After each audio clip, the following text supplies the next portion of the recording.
Puji nama Tuhan, shalom saudaraku yang dikasihi dalam Tuhan. Pada saat malam hari ini kita bersyukur, saya juga bersyukur bahwa saya dapat menyampaikan renungan kebenaran firman Tuhan. Terima kasih sebelumnya buat Bapak Gembala yang telah mempercayakan saya sebagai pembawa firman Tuhan pada malam hari ini. Sebelum kita masuk di dalam renungan firman Tuhan, mari kita bersatu di dalam doa. Terima kasih Bapak, terima kasih Tuhan Yesus. Pada saat malam hari ini ya Tuhan, kami akan masuk di dalam renungan kebenaran firman Tuhan. Biar Roh Kudus yang menaungi hati dan pikiran kami, setiap hati kami, hidup kami hanya tertuju pada Engkau saja ya Bapak, menyenangkan hati Engkau. Terima kasih Bapak, terima kasih Tuhan Yesus. Kami siap mendengarkan kebenaran renungan firman-Mu. Di dalam nama Tuhan Yesus Kristus selalu ya, amin. Amin.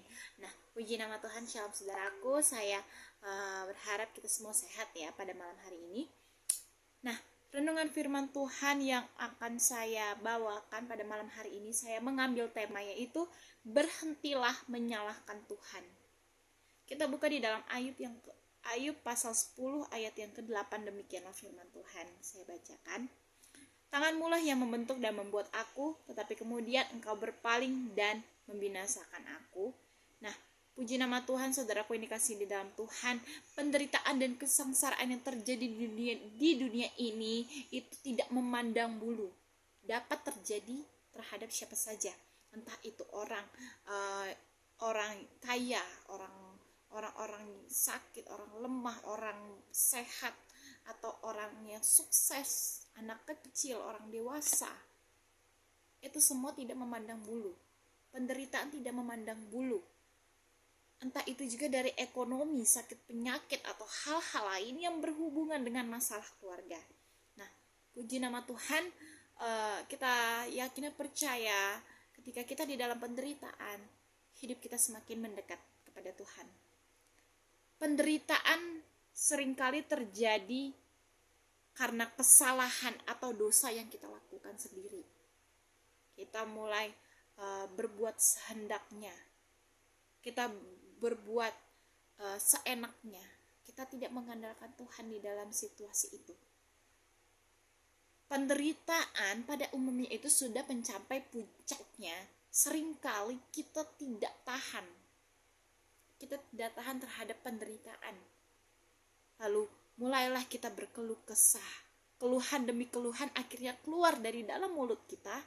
Seperti yang kita tahu bahwa kisah Ayub. Ayub pun berkata di dalam keputusasaannya saudara. Di dalam Ayub pasal yang pertama ayat yang ke-18. Demikianlah firman Tuhan. Aku telah bosan hidup. Aku hendak melampiaskan keluhanku, aku hendak berbicara dalam kepahitan jiwaku. Mengapa engkau menyebabkan aku keluar dari kandungan? Lebih baik aku binasa sebelum orang melihat aku. Nah, saudaraku yang dikasihi di dalam Tuhan, Ayub dikatakan di dalam Alkitab juga, Ayub sangat menyesal. Mengapa ia dilahirkan di dalam dunia bila hanya menanggung penderitaan? Kenapa dia dilahirkan ke dalam dunia? Hanya karena dia harus menanggung penderitaan. Dan Ayub pun menganggap bahwa Tuhanlah yang menindasnya, Tuhanlah yang menjadikan semuanya itu sebagai penderitaan yang kekal di dalam hidupnya. Bahkan menuduh Tuhan telah berkompromi dengan mendukung orang fasik. Nah, perhatikan perkataannya itu di dalam ayat yang ketiga, yaitu apakah untungnya bagimu mengadakan penindasan, membuang hasil jerih payah tanganmu, sedangkan engkau mendukung rencana orang fasik. Nah, kita juga sering berbuat seperti Ayub dengan mengatakan bahwa Tuhan, mengapa engkau izinkan hal ini terjadi? Tuhan, kenapa penderitaan ini engkau izinkan kepada diri saya, sedangkan ketika saya melihat orang di sekeliling saya lebih bahagia, lebih baik dari saya, kenapa Tuhan tidak mengizinkan saya untuk saya hidup di dalam kebahagiaan? Nah,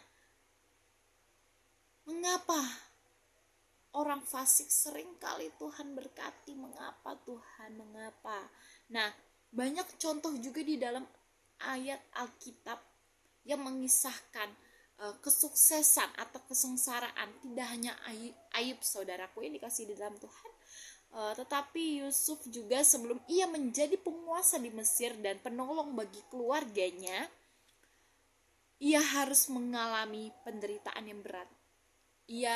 Sebelum mencapai kesuksesannya, Yusuf harus mengalami penderitaan yang berat juga.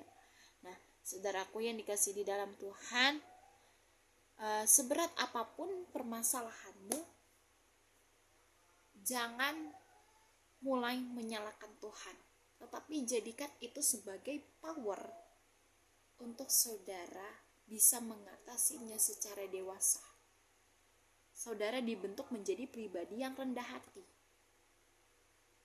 Karena di dalam penderitaan, di dalam kesesakan kita, itu selalu mempunyai tujuan yang baik.